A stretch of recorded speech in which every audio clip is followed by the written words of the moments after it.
Hello everyone, আসসালামু আলাইকুম। কেমন আছেন সবাই? আশা করি অনেক ভালো আছেন। তো আমি চলে এসেছি নতুন আর একটা ব্লগ ভিডিও নিয়ে। তো আজকে আমরা নদীর ধারে এসেছি কাঁচকলা নামানোর জন্য। আরেকদিনের ভিডিওতে দেখিয়েছিলাম যে আমাদের গাছে অনেকগুলো কাঁচকলা হয়েছে, সেই কাঁচকলাগুলোই নামাতে এসেছি। তো এটা নদীর ধারে একদম মেইন রোডের নিচে এই কাঁচকলার গাছগুলো, আর আশেপাশে অনেক জঙ্গল। তো নামাটাও একটু রিস্কি লাগছিল। হাজব্যান্ড বাবুকে নিয়ে এসেছি, ও ছোট বাচ্চা, আর কিছুক্ষণ পরে সন্ধ্যা হয়ে যাবে। ঠান্ডার দিন, ঠান্ডার তেমন একটা কাপড়ও পরা হয়নি, আর আমারও অনেক সর্দি কাশি আর জ্বর হয়েছে।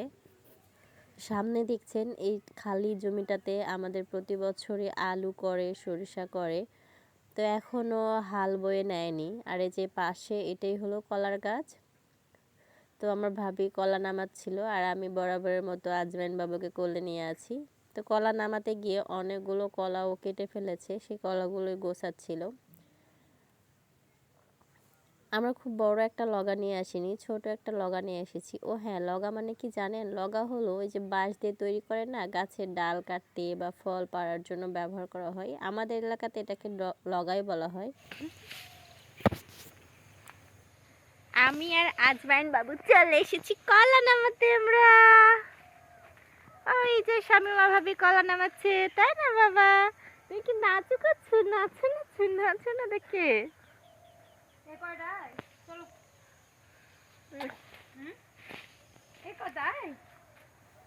আমার ছেলেটা অনেক খুশি হয়েছে, সে ঘোরাফেরা এতটা পছন্দ করে। তো আমাদের কলা নামানো শেষ হয়ে গেছে, এখন আমরা বাসায় চলে যাচ্ছি। চারপাশে ধান কাটা শুরু করে দিয়েছে অলরেডি। আজমাইন বাবুকে নিয়ে কোনো কিছু হাতে নিয়ে যাওয়া খুবই মুশকিলের ব্যাপার, কেননা ও আগে ওই জিনিসটা ধরতে চাইবে, তখন কিন্তু হাতের 14টা বেজে যায়।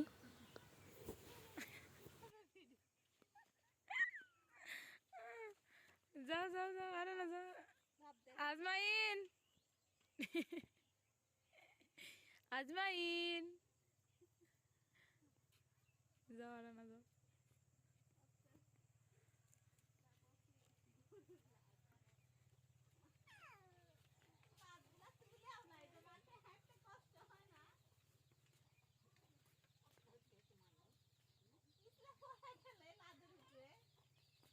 জামাই বাবু, কমলা লেবু। বাসায় এসে দেখি আমার আম্মু তো অন্য ব্যবস্থা করছে, মানে এটাকে আমরা বলি আইটা, অনেকে বলে ক্যানজেল, আবার অনেকে অনেক নামে চেনে। তো আমরা বলি আইটা, মানে গাছের, কলার গাছের মাঝখানের যে অংশটা, নরম অংশটা, এটাতে অনেক পরিমাণে আয়রন থাকে। তো আমার আম্মু আবার এটা অনেক পছন্দ করে, এটা রান্না করবে। তো আমি তো বরাবরই এই জিনিসটা খুবই অপছন্দ করি, একদমই খাওয়া পছন্দ করি না। তো আমি ভাবছি যে আমি আজকে কলার ভর্তাই খাবো। তো আজকে আইটেম করা হলো যে কলার ভর্তা, ডিম ভাজি, আর মান কচুর ভর্তা করা হবে। মান কচু সেই আগের থেকেই মানে তুলে রাখা ছিল, আমাদের বাড়ির কচুই এটা। আর এখানে আমার চাচিরা শাক উঠাইছে, সেই শাকগুলো বেছে দিচ্ছে সবাই মিলে। এগুলো হলো সাজনে শাক আর তেলাকুচের শাক একসাথে মিক্স করে ভাজবে, আর এর ভিতর লাল শাকও দিবে। তো যাই হোক, সন্ধ্যা হয়ে গেছে, এখন ভর্তার আয়োজন চলছে। আসলে আমার গরম ভাতের সাথে ভর্তা হলে অন্য কোনো কিছু লাগে না। আমি মাছ কিন্তু তেমন একটা খাই না, শুধু ছোট মাছ খাই। আর মাংস বলতে গেলে গরুর মাংস, দেশি মুরগি আর সোনালী মুরগিটা আমি খাই।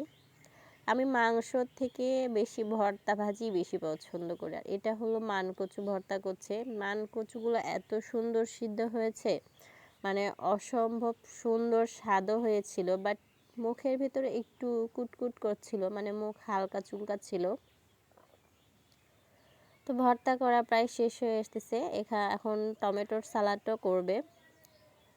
এগুলো হলে আর কি লাগে বলেন ভাতের সাথে। অনেক ক্ষুধা লেগে গেছে, অনেক রাত হয়ে গেছে, এখন আমরা খাওয়া দাওয়া করতে বসবো। বিশেষ করে আমার ভাতিজা খাওয়ার জন্য একদমই পাগল হয়ে গেছে। তো বন্ধুরা, আমার ভিডিওটা কেমন লাগলো অবশ্যই কমেন্টস করে জানাবেন। আর যদি আমার চ্যানেলে নতুন হয়ে থাকেন, প্লিজ সাবস্ক্রাইব করে পাশে থাকবেন। চলে আসবো নেক্সট দিন নতুন কোনো ভিডিও নিয়ে। সেই পর্যন্ত আল্লাহ হাফেজ, আসসালামু আলাইকুম।